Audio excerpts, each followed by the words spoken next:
রাজনগরের কানমোড়া গ্রামে ড্রাগন চাষ করে লক্ষপতি চাষি। বীরভূমের রাজনগরের কানমোড়া গ্রামে ড্রাগন চাষ করে লক্ষপতি হলেন চাষি। গতানুগতিক চাষের পদ্ধতি এবং পরিকল্পনা বাদ দিয়ে লাভবান হওয়ার আশায় নতুন ধরনের চাষে আগ্রহী বর্তমানে অনেক চাষি।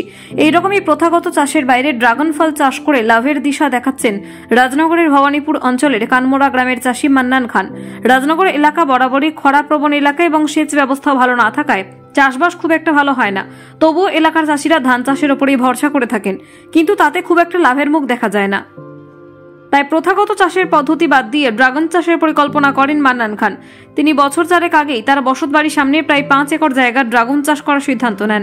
তিনি রানাঘাট থেকে ড্রাগনের চারা আনান এবং প্রায় 15,000 মতো ড্রাগনের চারা তার ওই জমিতে লাগিয়ে ড্রাগন চাষ শুরু করেন। 1 বছর পর থেকে ফল পেতে শুরু করেন। পুষ্টিগুণ এবং এর আকার আকৃতির কারণে বাজারে ড্রাগন ফলের ব্যাপক চাহিদা রয়েছে। ক্যাকটাস জাতীয় এই মিষ্টি ফলটিতে কার্বোহাইড্রেট, প্রোটিন, ভিটামিন, ফাইবার ও অ্যান্টিঅক্সিডেন্ট রয়েছে। ফলে হার্টের রোগ, ডায়াবেটিস, অর্থারাইটিস এমনকি ক্যান্সার নিরাময়ের ক্ষেত্রে উপকারে আসে এই ড্রাগন ফল। ড্রাগন চাষি মান্নান খান জানিয়েছেন, বিঘা প্রতি তার কমপক্ষে 50,000 টাকা লাভ হয়ে থাকে এই ড্রাগন ফল বিক্রি করে। ফল বিক্রিতেও কোনো সমস্যা নেই। পাইকারি রেটেই তার বাড়ি থেকে ড্রাগন ফল কিনে নিয়ে যান ফল ব্যবসায়ীরা। গতানুগতিক চাষের বাইরে ড্রাগন ফল চাষ করে রাজনগরে আয়ের নতুন দিশা দেখাচ্ছেন ড্রাগন চাষি মান্নান খান। কাজী আমিরুল ইসলামের রিপোর্ট। কিভাবে শুরুটা হয়? এটা আমাদের রানাঘাট থেকে চারা আনিয়েছিলাম। চারা নিয়ে এইভাবে সিস্টেমে লাগিয়েছিলাম। তো প্রথম বুঝতে পারছিলাম না যে এর চাহিদা কেমন আছে। এখন দেখছি এর চাহিদা ব্যাপক। এটা আপনার অনেক রকম মেডিসিনে কাজ করে। যেমন গর্ভবতী মহিলারা যদি খান তাদের বাচ্চা ভালো হবে, বাচ্চার বুদ্ধি হবে, বাচ্চার রং পরিষ্কার হবে এবং বাচ্চার কোনো রোগ জ্বালা হবে না এবং মহিলার আপনার সিজার হবে না, নর্মালি বাচ্চা হবে। এইসব গুণাগুণ আছে এই ফলটার। এবং আপনার এতে ক্যান্সার, সুগার, জন্ডিস, ডায়াবেটিস এবং পেটের অসুখের জন্য এবং এনার্জি বাড়ায়। এতে প্রচুর পরিমাণে অ্যান্টিঅক্সিডেন্ট আছে। মানে অন্যান্য চাষবাস থাকতে এই ড্রাগনের চাষের পরিকল্পনাটা কিভাবে? ড্রাগনের চাষের আমাদের এলাকাতে হয়নি, সেই জন্য আমরা ভাবলাম যে এই এলাকায় করলে পরে মানুষের উপকার হবে। এটা একটা মেডিসিন জাতীয় ফল। এই ফলটা খেলে পরে মানুষের অনেক উপকার হবে, মানুষের এনার্জি বাড়বে। একটা ব্যবসায়িক দিকও আছে। হ্যাঁ, এটা ব্যবসায়িক দিক। তো এই ড্রাগন ফল বিক্রি কোথায় কিভাবে করা যায়? ড্রাগন ফল বিক্রি আমাদের সিউড়ি শহরে হয়। সিউড়ি, বোলপুর, মালদা, কলকাতা, এখান থেকে সব সাপ্লাই হয়। কতটা জায়গার উপরে বাগানটা? আমরা এটা করেছি 5 একর জায়গার মধ্যে করেছি। কতগুলো গাছ আছে আন্দাজ? গাছ আছে আপনার লাগিয়েছিলাম 15,000 চারা। 15,000 চারা লাগিয়েছিলাম। কত বছর এই গাছগুলো? এটা 4 বছর লাগানো হলো। ফল পরের বছর থেকে শুরু হয়ে গেছে। হ্যাঁ, এটা নিয়ে 3 বছর ফল আমরা বিক্রি করব।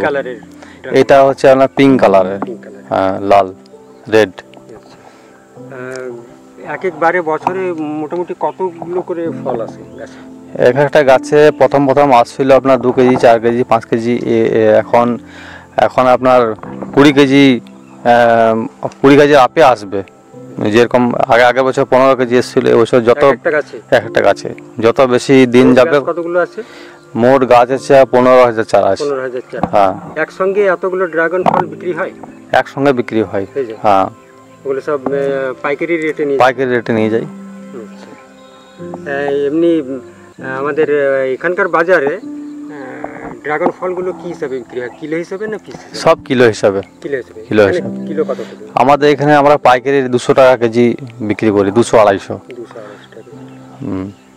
আচ্ছা, এই ড্রাগন গাছ লাগাতে মানে কি পরিচর্যা করা হয়? ড্রাগন গাছ লাগাতে গেলে এতে আমরা জৈবিক সারে কাজ করছি। এটা কেঁচো সার, গোবর সার, খোল দেওয়া হয় এবং গাছের গোড়ায় পাইপ লাইন করা আছে, ড্রিপ লাইন। গাছে যেন জলের টান না পায় তার জন্য ড্রিপ লাইন করা হয়েছে। টুপটুপ করে জল পড়ে যায়। এতে জল খুব একটা বেশি লাগে না। স্প্রে করা হয়, নানা রকম ওষুধ আছে, স্প্রে করছি। চারা তৈরি করা হয়? আমাদের চারা নার্সারি করছি। আমাদের নার্সারিতে চারা অ্যাভেলেবেল আছে। আমরা চারা এখান থেকে সেল করি, বিক্রি করি। চারা কি হিসেবে বিক্রি হয়? চারা আমাদের এখানে 40 টাকা করে পিস হিসাবে। এটা পরিকল্পনাটা মাথায় কিভাবে এলো যে অন্যান্য চাষ থাকতে, মানে জানা গেছে কিভাবে যে ড্রাগন? আমরা বেকার ছেলে, আমরা চেষ্টা করছি কীভাবে আমাদের বাণিজ্যিকভাবে বা চাষ করা যায়। এরকম তো ধান চাষ, গম চাষ, আলু চাষ করে তো সেরকম কিছু লাভ হয় না। যেভাবে সারের দাম, লেবারের দাম, মুনিশের দাম সেভাবে করা যায় না। তার জন্য একটা উন্নত ভাবনা চিন্তা করে ভালো মানুষের সঙ্গে পরামর্শ করে এটা করা হয়েছে। এর আগে কি করা? এর আগে আমি ওই চাষবাসই করতাম। হ্যাঁ, চাষবাসে সেরকম প্রফিট? চাষবাসে প্রফিট হচ্ছিল না বলে এটা শুরু করেছি। কি চাষ? এই ধান চাষ, আলু চাষ, পেঁয়াজ চাষ, গম চাষ, এইসব চাষ করতাম। এইসব চাষের এখন প্রফিট হচ্ছে না। এখন কি ওইসব চাষগুলো করা হয় না? ড্রাগনের উপরে প্রফিটটা চলে আসে না, ওইসব চাষগুলো হয়, কম হয়, আর ড্রাগনটা বেশি হচ্ছে।